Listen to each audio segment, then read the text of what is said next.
Itulah kenapa orang-orang yang mati menghadap Allah, ketika dia mati dan ditanya, apakah kamu ingin hidup kembali? Walaupun hidup itu mustahil, tapi mereka tetap tak putus asa. Apa kata mereka? Laula akhartani ila ajalin qarib. Ya Allah, berikanlah saya masa untuk hidup walaupun hanya sekejap saja. Kalau engkau diberi masa hidup sekejap, apa yang kau inginkan? Fa as-saddaqa, saya ingin bersedekah. Wa akum minas salihin, saya ingin. Assalamualaikum warahmatullahi wabarakatuh. Kalau tuan pergi ke Batam, jangan lupa menangkap balam. Dari bunyi sambutan salam, nampaknya belum makan malam. Apa kabar semua muslimin muslimat? Alhamdulillahi Rabbil Alamin. Allahumma salli ala Sayyidina Muhammad wa ala ali Sayyidina Muhammad. Yang berhormat Haji Muhammad Nur Huzaini bin Abdurrahman, Adun Kota Putra Merangkap Eksko Kerajaan Negeri Terengganu. Yang berhormat Ustadz Nuzhi bin Mahfuz, Adun Semenyih Selangor. Yang berhormat Datuk Cik Muhammad Zulkifli bin Jusoh, Ahli Parlimen Besut. Yang berhormat Haji Azbi bin Saleh, Adun Kuala Besut. Encik Ahmad Rizal bin Mamat, Pegawai Daerah Besut. Encik Muhammad Ridwan bin Muhammad Nur, yang di-Petua Majlis Daerah Besut, ketua-ketua jabatan, wakil-wakil ketua jabatan. Seterusnya sidang hadirin muslimin muslimat, semua yang berhadir ini insyaallah dimuliakan Allah Subhanahu wa taala. Amin ya rabbal alamin. Dalam Al-Qur'an ada satu surah, surah Ar-Rum. Di situ Allah bercerita tentang dua kekuatan. A'udzubillahi minasyaitonirrajim. Ghulibatir Rum. Bangsa Rom dikalahkan. Yang mengalahkannya adalah Persia, Iran sekarang. Jadi maknanya pada zaman Nabi Muhammad SAW memang ada dua kekuatan dunia, sebelah barat dan sebelah timur. Sebelum itu pun ada juga kekuatan yang disebut dengan kekuatan Parau. Al-Quran menyebutnya sebagai Fir'aun. Sebelum itu ada lagi kekuatan di Babilonia, Irak sekarang, yang disebut dengan Kaisar Nebukadnezar. Jadi dunia ini selalu ada kekuatan-kekuatan besar. Ketika Allah Subhanahu wa taala menceritakan ini kepada kita dalam Al-Qur'an, menunjukkan bahwa Al-Qur'an itu tidak hanya mengajarkan kita tentang halal, haram, makruh, mubah, sembahyang, solat, puasa, haji, zikir, baca Quran, tapi juga kita mesti sadar ada kekuatan dunia.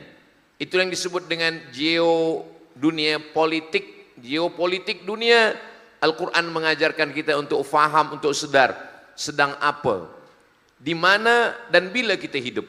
Nabi Muhammad SAW berkirim surat kepada Raja Rom. Ketika itu yang menjadi Raja Rom adalah Hirqal. Manakala surat Nabi sampai ke tangan Hirqal, Hirqal membaca surat Nabi, Aslim, masuk Islamlah engkau wahai Hirqal, taslam, maka engkau akan selamat nanti di akhirat. Aslim, masuk Islamlah engkau, falaka ajrani, engkau dapat dua pahala. Wa illa, kalau engkau tidak masuk Islam, fa'alaika dzambul arisiyin, semua dosa-dosa orang Rom engkau yang akan menanggungnya.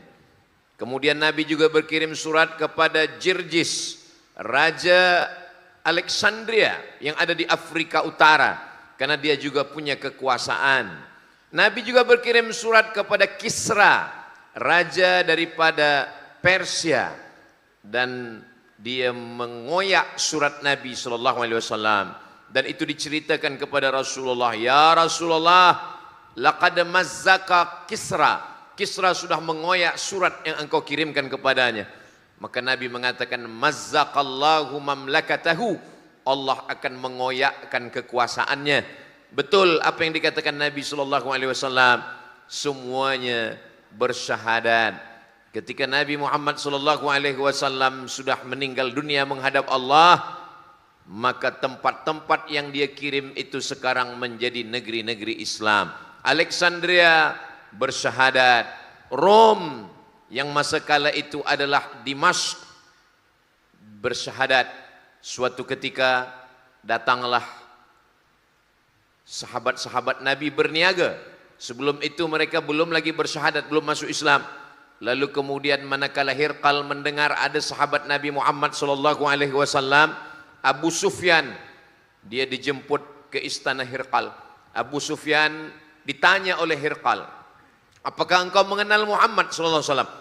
Dialog yang panjang ini disebutkan oleh Imam Muslim Ibnul Hajjaj Al-Qushairi An-Naisaburi dalam kitab Sahih Muslim. Lalu kemudian Hirqal bertanya, apakah Muhammad itu sallallahu alaihi wasallam dia keturunan raja-raja? Kata Abu Sufyan, dia bukan keturunan raja. Kenapa Hirqal bertanya?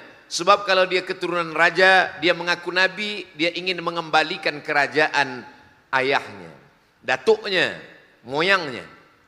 Lalu kemudian apa dia perintahkan kepada kamu? Hirqal menjawab, dia memerintahkan kami menyambung silaturahim, menyembah Allah, tidak mempersekutukan Allah, meninggalkan zina, khamar dan riba. Lalu kemudian apa kata Hirqal? Lau sadaqata ma qulta, seandainya betul apa yang engkau katakan ini wahai Abu Sufyan, la yamtaliku mawdi'a qadamayya hadha, dia akan menguasai tempat berdiri saya ini. Kebetulan ketika itu Hirqal sedang tegak berdiri. Kalau betul apa yang engkau katakan wahai Abu Sufyan, Muhammad SAW akan menguasai tempat saya berdiri tegak ini. Yang dikatakan Hirqal itu betul, karena tempat tegaknya itu menjadi asimah daripada ibu kota kerajaan Bani Umayyah. Apa yang dikatakan Nabi tercapai, tiada yang susah bagi Allah Subhanahu wa taala. Janji Allah, setiap selepas azan kita katakan innaka la tukhliful mi'ad. Ini menunjukkan bahwa umat Islam tidak boleh berputus asa. Walaupun masa itu ada Rom, ada Persia, ada Alexandria, tapi Nabi berkata, ketika sahabat-sahabat itu sedang menggali Khandak, masa itu perang Khandak, sahabat Nabi bertanya, ya Rasulullah, iya, bolehkah kita menggunakan strategik perang daripada Persia? Yang bertanya ini adalah sahabat Nabi yang berasal dari Persia, nama dia Salman Al-Farisi. Di Persia bila kami berperang, kami menggali Khandak, parit yang lebar, sekira-kira kuda tak boleh melompat. Kita gali parit yang besar supaya pasukan kafir Quraisy dari Makkah tak boleh mencicahkan kaki ke kota Al-Madinah Al-Munawwarah. Kata Nabi, silalah gali. Dan Nabi Muhammad SAW pun ikut menggali. Nabi mengangkat jubahnya, sahabat menengok, berpeluh perut Nabi dan tanah membasahi perut Nabi Muhammad SAW. Manakala cangkul penggali tanah itu terkena batu, mereka melihat cahaya 3 kali. Apa kata Nabi? Cahaya yang pertama, kamu akan merebut Yaman. Cahaya yang kedua, kamu akan mengambil Syam. Cahaya yang ketiga, kamu akan menguasai Rom. Apa yang dikatakan Nabi terjadi? Kamu akan mengambil Yaman. Hari ini Yaman bersyahadat asyhadu an la ilaha illallah wa asyhadu anna Muhammadan Rasulullah. Padahal sebelumnya tak Islam. Kamu akan mengambil Syam. Syam sekarang sudah menjadi 4 kerajaan. Jordan, Palestina, Suriah, dan Lebanon. Kemudian Nabi mengatakan kamu akan mengambil Rom.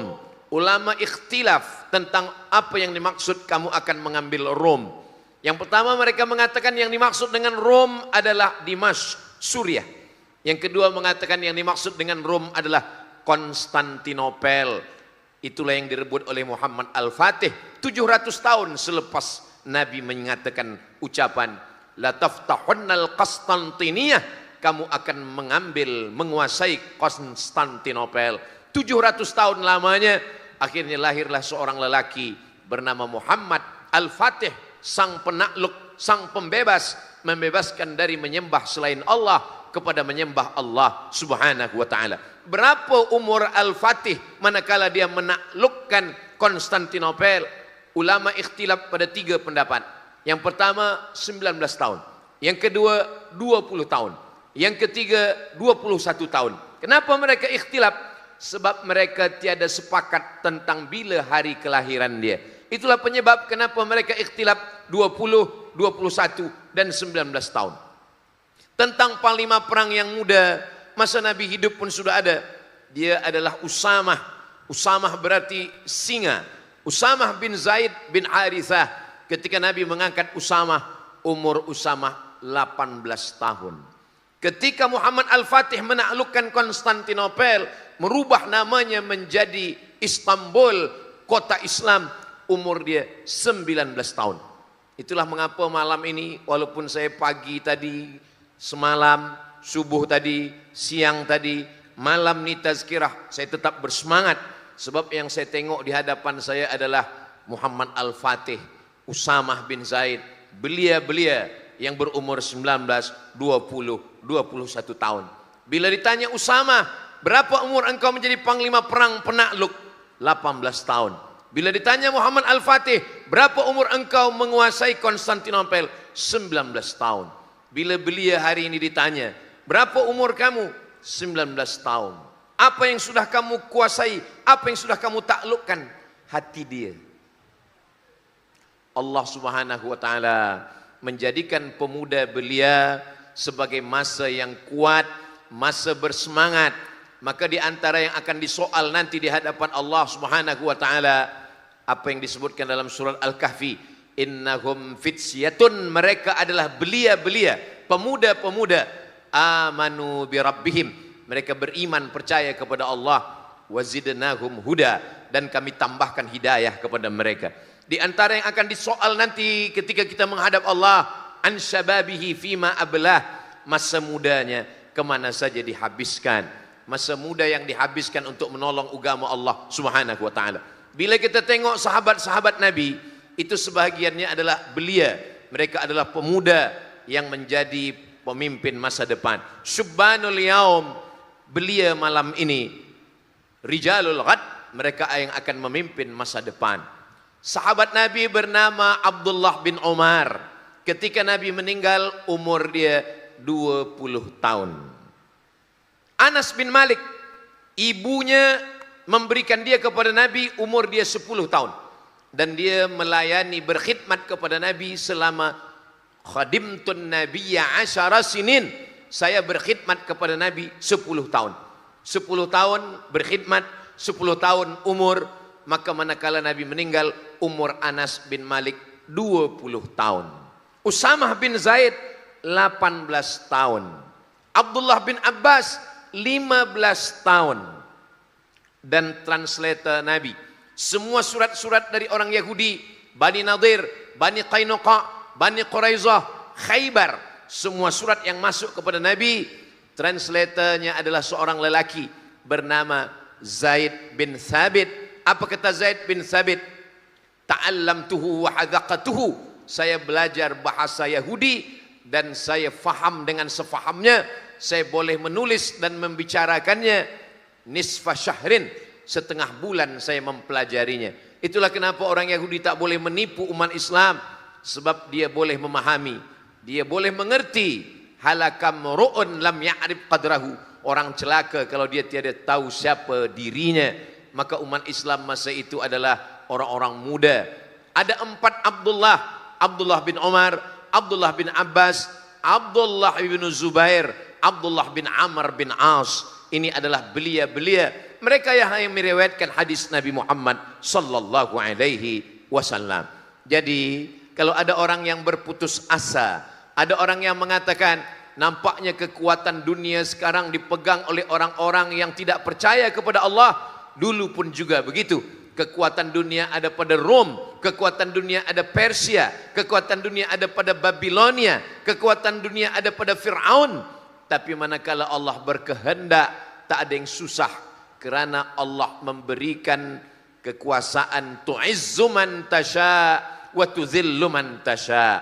Allah memberikan kepada siapa yang dia kehendaki, dan Allah mencabut dari siapa yang dia maui. Biadikal khair, dalam kuasa kudrat iradat engkau ya Allah. Kebaikan hanya ada pada Allah Subhanahu wa taala. Kita hanya perlu menyiapkannya saja. Sama seperti orang yang akan memancing ikan. Ikan ada, tidak ada tak ada, itu bukan urusan kita. Itu urusan Allah Subhanahu wa taala. Kita hanya perlu menyiapkan buluh, kita hanya perlu menyiapkan mata kail pancing, kita hanya perlu menyiapkan udang, ikan-ikan kecil.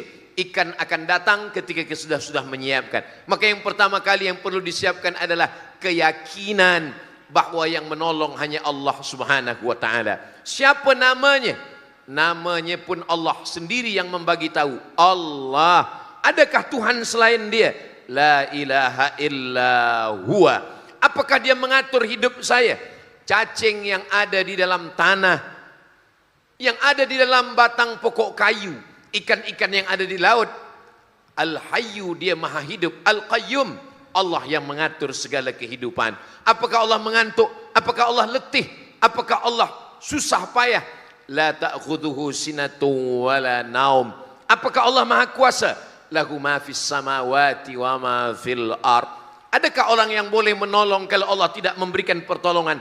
Man dzalladzi yashfa'u 'indahu illa bi'idhnih. Apakah Allah tahu apa yang berbisik di dalam hati dan pikiran? Ya'lamu ma baina aydihim wa ma khalfahum wa la yuhituna bi syai'in min 'ilmihi illa bima syaa'. Bagaimana kekuasaan Allah? Wasi'a kursiyyuhus samawati wal ard. Susahkah bagi Allah untuk mengatur alam semesta, 7 lapis bumi, 7 lapis langit? Wala ya'uduhu hifzuhuma wa huwal 'aliyyul 'azim. Itulah dia tauhid yang kita ajarkan kepada anak-anak kita. Sebelum tidur malam kita ajarkan dia baca ayat kursi. Selepas subuh, selepas zuhur, selepas asar, selepas maghrib, selepas isya, selepas tahajud, selepas doa. Karena dalam ayat kursi itu terkandung tauhid kepada Allah Subhanahu wa taala. Idza sa'alta fas'alillah. Kalau minta, mintalah kepada Allah. Wa idza sta'anta fasta'in billah. Ketika minta tolong, minta tolonglah kepada Allah Subhanahu wa taala. Ketika perang Uhud, ketika itu pasukan pemanah berada di Jabal Rumat. Nabi berpesan, nanti bila kami menang, kamu jangan turun dari Jabal Rumat. Bila kami kalah, kamu pun jangan turun. Tetap bersedia di atas Jabal Rumat. Apa yang terjadi? Ketika pasukan Nabi Muhammad SAW menang, pasukan pemanah yang ada di Jabal Rumat tak sabar kerana ada ghanimah, harta rampasan perang. Ada tombak, ada besi, ada baju besi, ada kuda. Mereka turun dari Jabal Rumat untuk mengambil ghanimah. Ketika itulah pasukan Khalid bin Walid berputar dari belakang dan mereka menembak, membunuh, menebas, memotong kaum muslimin. Sayyidus Syuhada Hamzah bin Abdul Muttalib meninggal dunia. Apa kata ulama sirah ketika membahaskan perkara perang Uhud ini? Sekali saja kita melawan perintah Rasulullah, kita kalah. Sekali saja kita bermaksiat kepada Rasulullah, kita akan mengalami kekalahan. Jadi sebenarnya pertolongan Allah itu turun ketika memang kita sudah layak untuk menerimanya. Dan syarat yang pertama adalah keyakinan, kekuatan akidah kepada Allah Subhanahu wa taala. Imam Abul Hasan Al-Asy'ari sudah menyusunkan keyakinan ini. Maka penuntut-penuntut, pelajar-pelajar, belia-belia belajar dari kitab yang kecil dulu, dari matan-matan yang dihafaz di pondok-pondok, di sekolah-sekolah, apalagi di Terengganu ada imtiaz, tempat belajar tahfiz Quran, belajar kitab, belajar akidah, dari mulai matan Aqidatil Awam yang disyarah oleh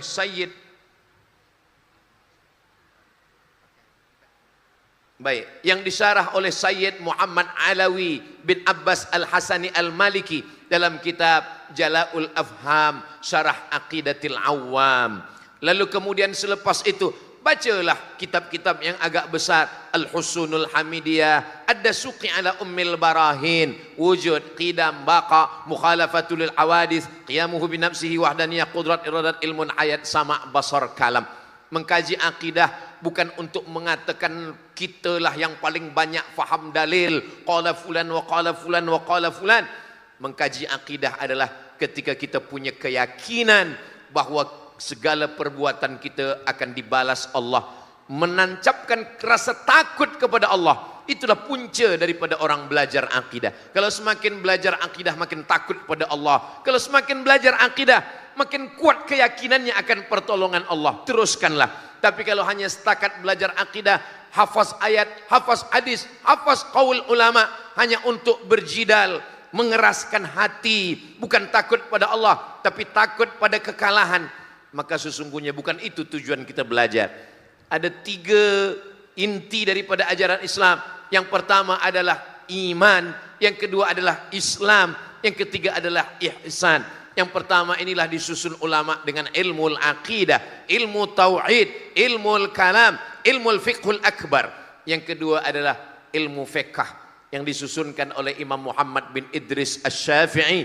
Kita pakai mazhab Syafi'i, tapi kita tetap menghormati mazhab Imam Abu Hanifah Hanafi, mazhab Imam Malik bin Anas Maliki, mazhab Imam Ahmad bin Hanbal Imam Hambali. Tapi dalam pengamalan kita beramal dengan mazhab Syafi'i. Dari matan takrib, kemudian kita baca syarahnya Fathul Qarib, kemudian kita baca kitab yang agak besar sikit I'anatut Talibin untuk memahamkan kepada umat kembali kepada kitab. Dulu di pondok, di madrasah, di Al-Azhar, di Tunisia, di Al-Azhar, di Qarawiyyin, di Maghribi, semua belajar. Di Jordan, di Yaman, mereka belajar dengan kitab. Alhamdulillah, hari ini masih ada lagi ulama-ulama yang istiqamah mengajarkan akidah, mengajarkan fiqh, membacakan kitab kepada umat. Dulu mereka berkata, haddatsana, akhbarana, nabba'ana, abba'ana. Guru kami memberitakan kepada kami. Kami mendengar. Apa kata Imam Syafi'i? Idza qara'a 'alaika faqul haddatsana wa idza qara'ta 'alaihi faqul akhbarana. Kalau guru engkau membacakan kitab kepada engkau, membacakan hadis, maka katakanlah haddatsana. Guru saya membacakan kitab pada saya. Bila engkau yang membacakan kitab kepada guru dan guru bersetuju dengan isinya, maka katakanlah akhbarana. Begitu mereka dulu, akhbarana, haddatsana. Sekarang orang tidak lagi menyebut nama gurunya, tapi bila dia mengaji yang dia katakan akhbarana YouTube wa haddatsana Google. Alhamdulillah. Malam ini kita boleh berjumpa, bertatap muka, mendengarkan suara, menengok. Memang tadi kata YB, ini nampaknya malam ini jamaah ini tak berkumpul, berserak-serak. Sebab apa? Sebab di sana ada Ustaz Abdul Somad, tidak hanya dipandang direct terus, tapi juga di belakang sana ada monitor yang sangat besar. Dimanapun dia menengok, insya Allah tersambunglah ilmu kita semua, tersambunglah kaji kita semua, kerana hari ini tiada halangan. Yang penting kita mengaji dengan 3. Yang pertama dalam akidah ahli sunnah wal jamaah, dalam fiqh Imam Muhammad bin Idris Asy-Syafi'i, dan dalam tasawuf pula kita mengikut Imam Abi Hamid Al-Ghazali dalam kitab Ihya Ulumuddin. Ihya Ulumuddin terlampau besar, 4 juzuk, besar betul. Ada yang diringkaskan oleh Syekh Jamaluddin Al-Qasimi dalam kitab Mau'izatul Mu'minin min Ihya Ulumuddin. Kalau yang ini pun juga terlampau besar, ada diringkaskan oleh Sayyidil Habib Umar bin Hafiz dari Tarim Darul Mustafa, maka ini pun juga pelajar penuntut. Tapi ketiga-tiganya ini, akidah, fiqh, akhlak, tasawuf, pintu masuknya adalah bahasa Arab. Sampai hari ini kita sembahyang guna bahasa Arab. Sampai hari ini kita baca Quran bahasa Arab, baca hadis bahasa Arab. Memang kita boleh guna tarjamah, kita mungkin boleh guna AI, tapi kita ingin anak-anak kita, belia kita belajar menggunakan bahasa Arab. Dan bila itu dipelajari dengan baik, maka insya Allah dia paham Quran, dia paham hadis, dia paham matan, dia paham syarah. Selepas dia menghafaz Al-Quran, selepas akidahnya betul, fiqahnya betul, akhlaknya betul, silalah pergi ke university, silalah belajar ke Harvard University, silalah belajar ke McGill, kemanapun dia pergi, dia tetap akan berkata wala tamutunna illa wa antum muslimun. Dia tetap bersyahadat asyhadu an la ilaha illallah wa asyhadu anna muhammadan rasulullah sallallahu alaihi wasallam. Yang ingin saya sampaikan malam ini adalah bahwa yang terjadi di zaman ini tentang kekuatan hebat antara Amerika dengan Rusia, itu semuanya pada zaman-zaman lampau pun sudah ada. In yamsaskum qarhun, kalau terjadi suatu musibah yang menimpa kamu, faqad massal qauma qarhum mithluh, sesungguhnya juga terjadi pada umat-umat sebelum kamu. Dunia ini sebenarnya tidak berubah. Dunia yang dulu terjadi pada zaman Rasulullah SAW, kita pun juga mengalaminya di zaman sekarang. Tinggal lagi kita berkorban seperti pengorbanan. Dan sekarang kita berada di bulan Zulqa'dah, tak lama lagi kita berada di bulan Zulhijjah. Inti daripada Zulhijjah adalah berkorban. fasalli, sembahyanglah, wanhar, dan berkurbanlah. Itulah mengapa tajuk kita malam ini pengorbanan dalam Islam dan geopolitik semasa, supaya kita sadar. Jangan kita merasa, kenapa saya hidup di zaman ini? Kenapa hidup tahun 2026? Kenapa hidup di zaman sekarang yang penuh dengan fitnah? Kenapa tak hidup di zaman Nabi Musa? Kenapa tak hidup di zaman Nabi Isa? Kenapa tak hidup di zaman Nabi Muhammad sallallahu alaihi wasallam? Bila ada belia-belia yang mengutuk nasib, dia bertanya kepada Ustaz Abdul Somad, kenapa saya tak hidup di zaman Nabi Musa? Kalau kamu hidup di zaman Nabi Musa, mungkin kamu tidak ikut Nabi Musa, kamu ikut Fir'aun. Kenapa saya tidak hidup di zaman Nabi Muhammad? Kalau kamu hidup di zaman Nabi Muhammad SAW, mungkin kamu tidak ikut Nabi Muhammad, tapi ikut Abu Lahab dan Abu Jahal. Allah takdirkan kita hidup tahun ini, bukan kerana Allah salah. Allah tak pernah salah. Kitalah salah faham. Makanya apa kata Allah dalam hadis Qudsi? Ana inda zanni abdi bi. Aku menurut prasangka hambaku kepadaku. Saya bersangka baik pada Allah. Memanglah saya dihidupkan di zaman ini supaya saya menghadapi cabaran-cabaran, supaya saya boleh berkorban. Manakala Nabi naik ke atas mimbar, apa kata Nabi? Kata Nabi sallallahu alaihi wasallam, "Ra'aitul haud," saya menengok telaga, dan di telaga itu kamu minum. Siapa yang meminum di telaga itu la yazma'u ba'daha abada, dia tidak akan haus untuk selamanya. Sahabat bertanya, kamikah itu ya Rasulullah? Antum ashabi, kamu sahabat-sahabat saya. Mereka yang minum di telaga itu adalah ikhwani, saudara saya. Siapa mereka ya Rasulullah? Amanu bi walam yarauni, mereka percaya kepada saya walaupun mereka tidak berjumpa dengan saya. Mereka tak pernah menengok saya, mereka tak pernah bermusafahah dengan saya, mereka tak pernah bermuajahah, bertatap muka dengan saya. Amanu bi, tapi mereka percaya kepada saya, walam yarauni, dan mereka tidak menengok saya. Kita berharap mudah-mudahan kitalah yang masuk dalam golongan itu insya-Allah. Malam ini kita bersama, adapun yang dibagikan kepada saya ini adalah tabung derma sumbangan Don Kota Putra. Nanti semua akan ada membawa ini, maka insya-Allah ini semua dipakai untuk kepentingan-kepentingan dakwah. Meletup tandanya duit nak keluar. Semua digunakan untuk pengorbanan dakwah. Berselawat kepada Rasulullah sallallahu alaihi wasallam. Sallallahu ala Muhammad, sallallahu alaihi wasallam, sallallahu ala Muhammad, sallallahu alaihi wasallam. Ya Nabi, salam alaika. Ya Rasul, salam alaika.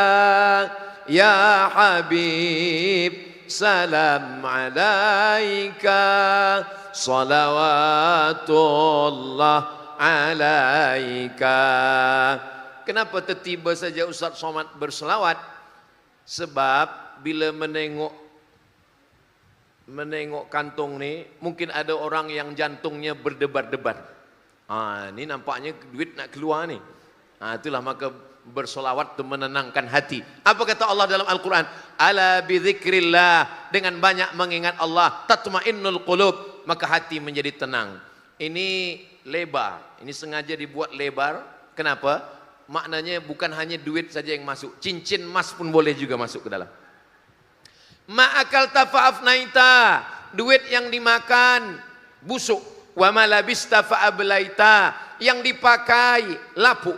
Wa matasaddaqta fa'amdaita, yang disedekahkan itulah yang akan menjadi bekal untuk hari esok dibawa menghadap Allah Subhanahu wa taala. Yatsba'ul mayyita salasun, yang mengiringi mayat sampai ke liang lahat tak banyak. Ramai, tapi hakikatnya hanya 3 saja kata Nabi. Yang pertama, maluhu. Yang kedua, ahluhu.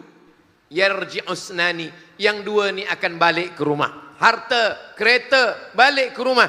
Ahluhu, isteri, suami, anak, cucu, menantu.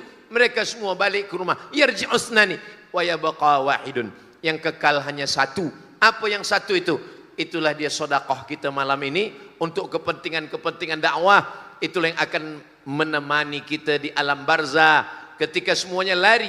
Yauma yafirrul mar'u min akhihi, saudara kandung pun lari, wa ummihi, ibu, wa abih, ayah, wa sahibatihi, istri lari dari suami, suami pun lari dari istri, wa bani, anak-anak pun tak boleh menolong. Ketika itu yang menolong diantaranya adalah sedekah. Itulah kenapa orang-orang yang mati menghadap Allah, ketika dia mati dan ditanya, apakah kamu ingin hidup kembali? Walaupun hidup itu mustahil, tapi mereka tetap tak putus asa. Apa kata mereka? Laula akhartani ila ajalin qarib. Ya Allah, berikanlah saya masa untuk hidup walaupun hanya sekejap saja. Kalau engkau diberi masa hidup sekejap, apa yang kau inginkan? Fa as-saddaqa, saya ingin bersedekah. Wa akum minas salihin, saya ingin beramal saleh. Apa kata orang-orang yang sudah menengok azab neraka? Rabbana absarna, mata kami sudah menengok azab. Wa sami'na, telinga kami sudah mendengar azab. Farji'na, balikkan lagi kami ke dunia. Na'mal salihan, kami ingin beramal saleh. Itulah kenapa ayat ini dibaca subuh Jumat, dibaca oleh imam dalam surat As-Sajdah. Alif Lam Mim, tanzilul kitab la raiba fihi min rabbil alamin. Salah satu ayatnya adalah Rabbana absarna, mata kami sudah menengok azab.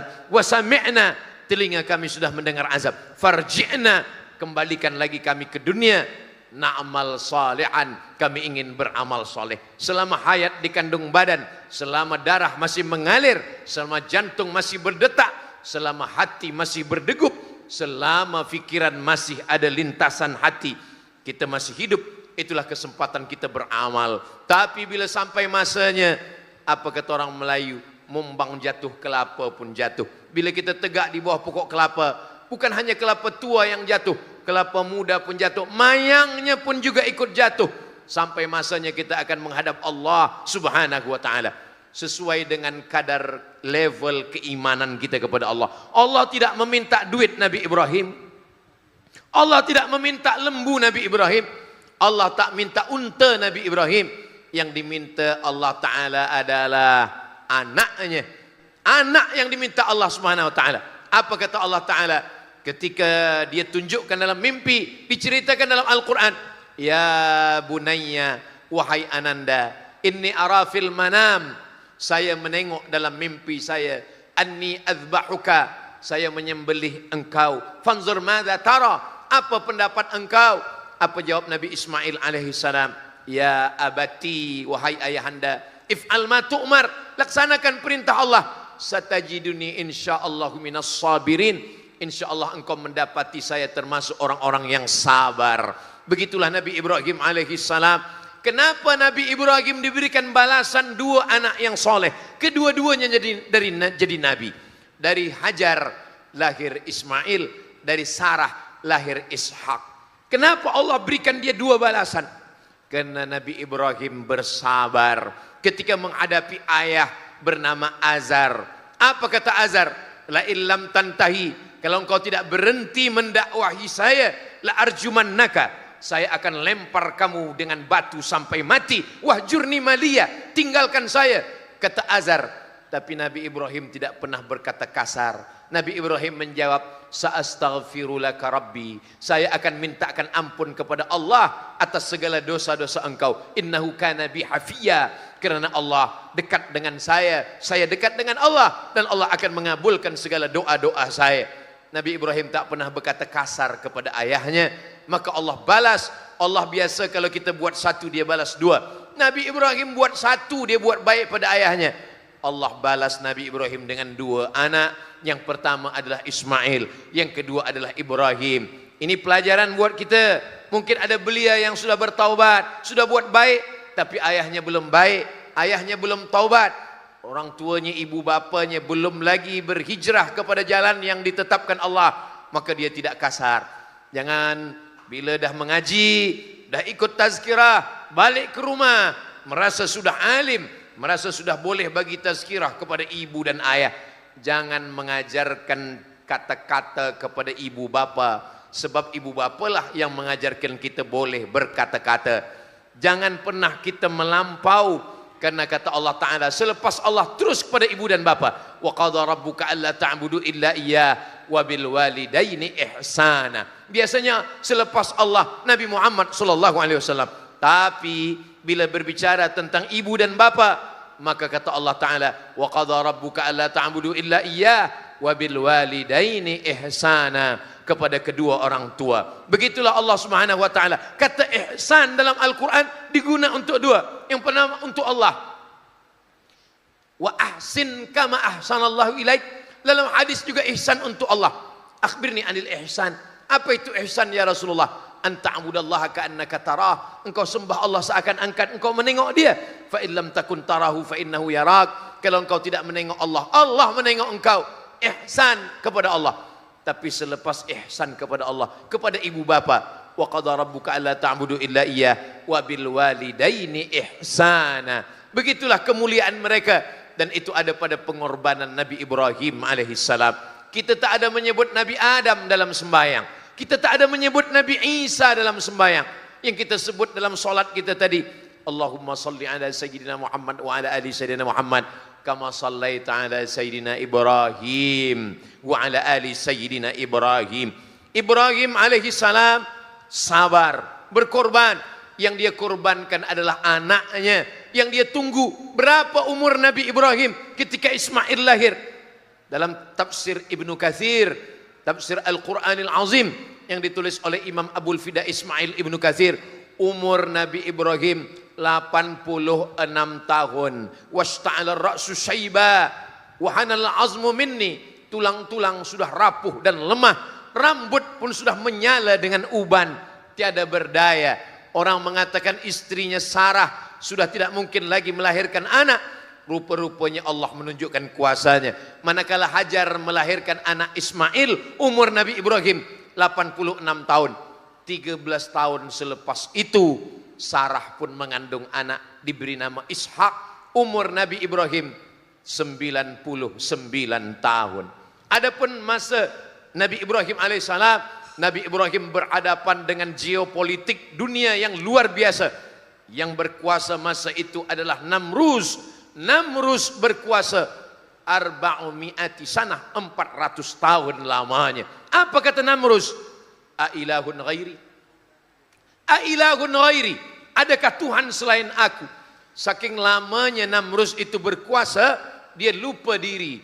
Dia berkata, ailahun ghairi, adakah Tuhan selain aku? Allah hanya suruh Nabi Ibrahim bersabar. Allah hanya suruh Nabi Ibrahim beribadah.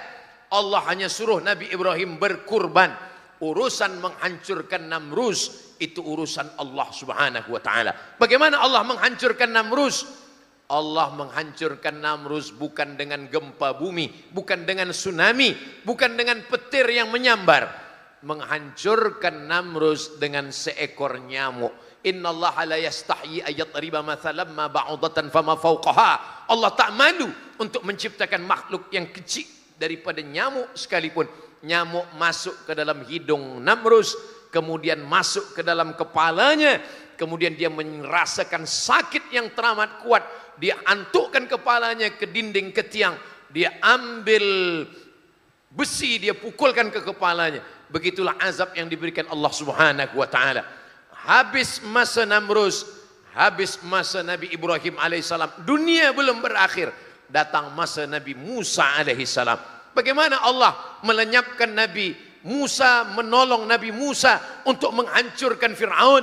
Fir'aun tidak mati ditelan gempa bumi, Fir'aun tidak mati ditelan tsunami, Fir'aun mati ditelan oleh air.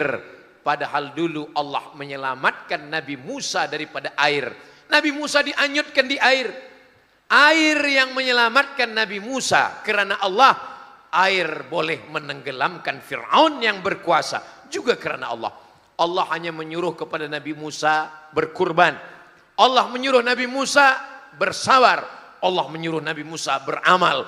Urusan menghancurkan Fir'aun itu urusan Allah Subhanahu wa taala. Falamma adrakahul gharaqu, ketika dia tenggelam di tengah laut merah. Ketika itu apa kata Fir'aun? Amantu bi Rabbi Musa wa Harun. Aku beriman, aku percaya kepada Tuhan Musa dan Harun. Tapi apalah daya, ketika itu taubat tak lagi diterima Allah. Innallaha yaqbalu taubatal abdi.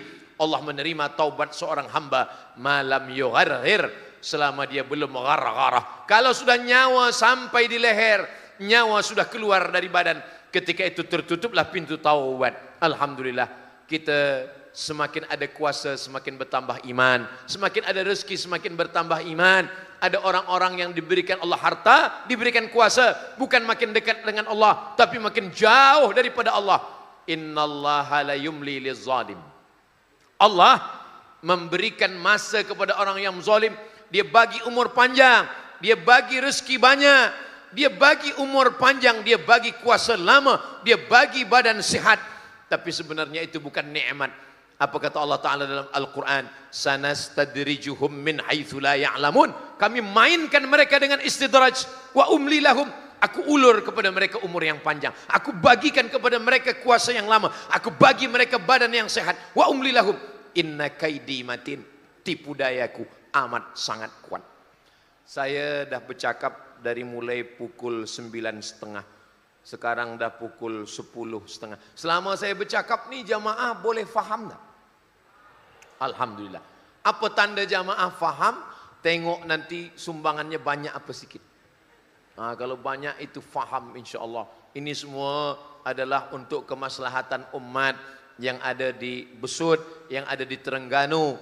Karena Allah tidak minta anak kita seperti Allah minta kepada Nabi Ibrahim. Kenapa Allah tak minta anak kita? Sebab kalau Allah minta anak kita, iman kita belum lagi sampai kepada itu. Allah hanya tuntut kita berkurban. Fasalli, sembayanglah, li rabbika wan'ar, berkurbanlah. Man wajada sa'atan, siapa yang ada kelapangan rezeki, walam yudahi, dia tiada mahu berkurban, fala yaqrabanna musallana, jangan dekat-dekat tempat sembayang kami. Maknanya dekat-dekat tempat sembayang Aidil Adha. Kenapa?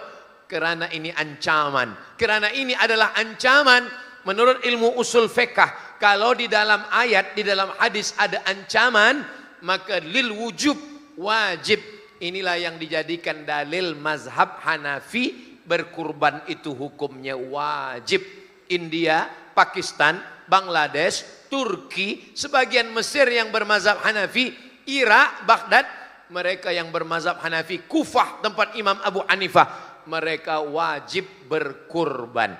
Tapi ada hadis, salasun hunna alayya wajibun, ada 3 perkara bagi saya wajib, kata Nabi. Walakum tatawu'un, tapi bagi kamu tidak wajib, hanya sunat saja.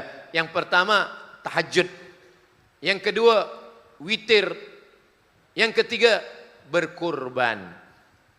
Walakum tatawwu', kata Nabi, untuk kamu dia tidak wajib, sunat.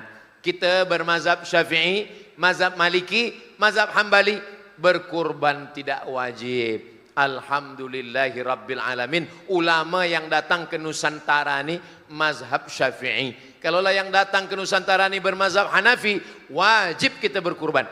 Tapi orang-orang yang bersyukur kepada Allah, dia tidak tengok wajib atau sunat, dia berkurban kerana merasa nikmat Allah terlampau besar untuk dibayar dengan seekor kambing.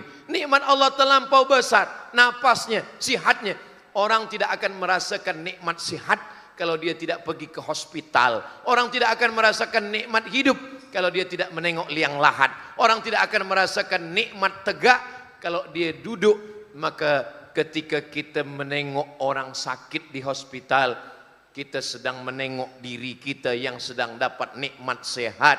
Sihat tak kita bayar dengan seekor kambing, diberikan hartanya.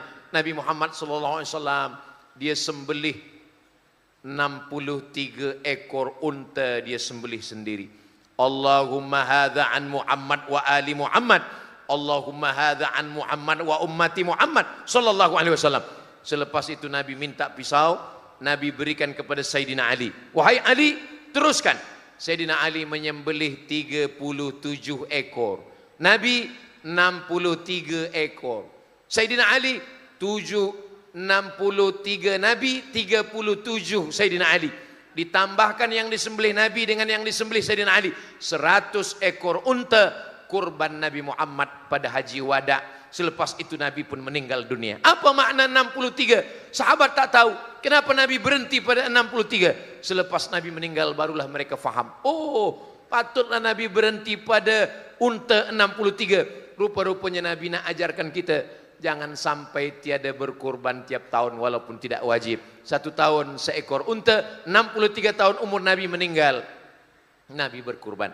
Yang sudah membayar kurban ke masjid, ke surau, alhamdulillah. Yang belum, dia akan bayar insya-Allah. Yang tak nak berkurban, mudah-mudahan dibukakan Allah pintu hati. Mudah-mudahan kita dibagi Allah rezeki untuk berkurban insya-Allah.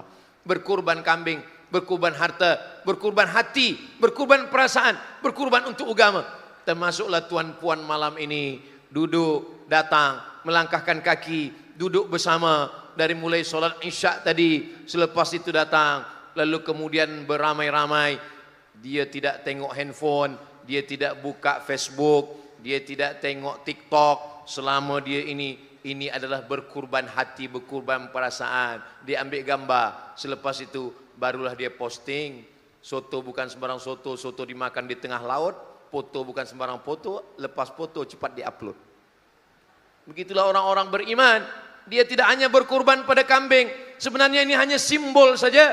Manakala dia sembelih seekor kambing, saat itu dia sedang menyembelih sifat-sifat kambing. Macam mana sifat kambing?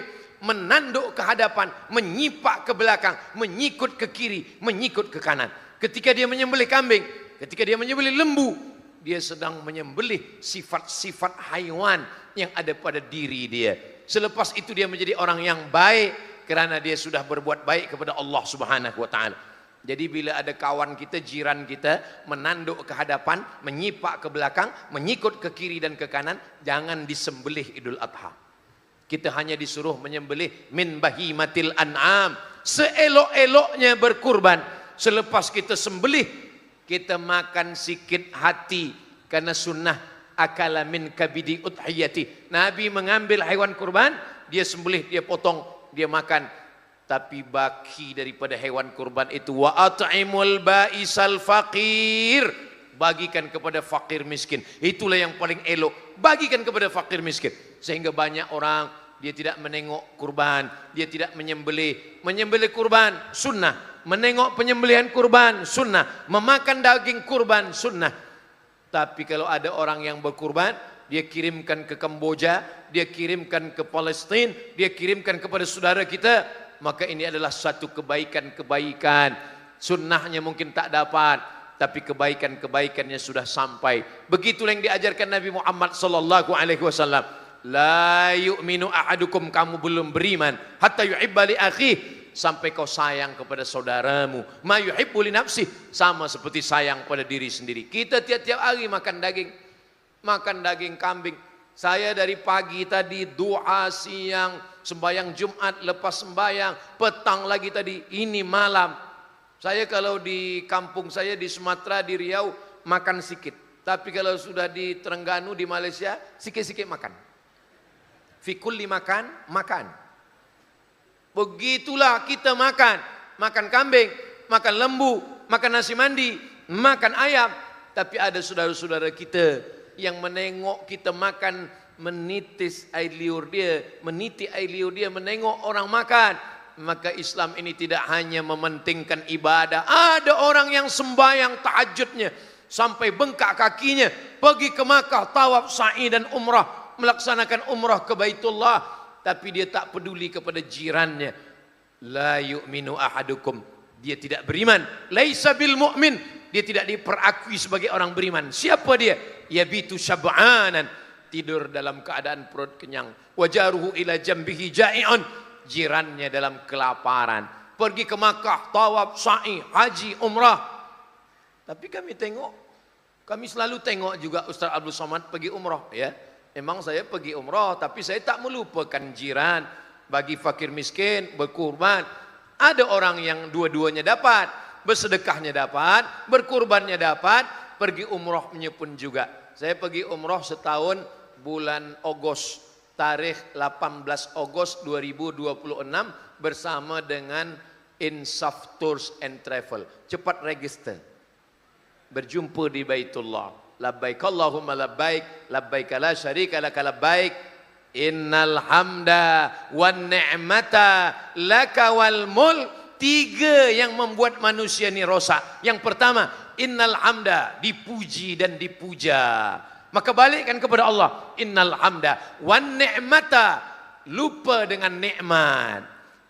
Laka wal mulk, kekuasaan. 3 ni kita balikkan kepada Allah. Innal hamda wan ni'mata laka wal mulk la syarikalak. Jangan persekutukan Allah, jangan duakan Allah.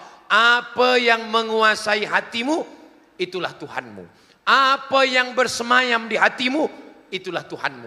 Kalau yang di dalam hatimu pujian orang, berarti kita sedang mempertuhankan pujian. Kalau yang dalam hati kita kenikmatan, berarti kita sedang mempertuhankan kenikmatan. Kalau yang ada dalam hati kita kekuasaan dan harta, berarti kita sedang mempertuhankan. Sementara mulut kita berkata la ilaha illallah Muhammadur Rasulullah sallallahu alaihi wasallam. Ini yang Ustaz Abdul Somad sampaikan ini siapa? Yang dipuji Abdul Somad. Yang dibuatkan gambarnya besar-besar Abdul Somad. Sampai saya pun terkejut. Macam muka saya. Siapa yang edit nih? Begitulah orang besut memuliakan Ustaz Abdul Somad. Dia tahu Ustaz ni mukanya hitam, dia buat putih. Mereka tahu Ustaz Somad ni kurus kecil, dia buat gambar besar.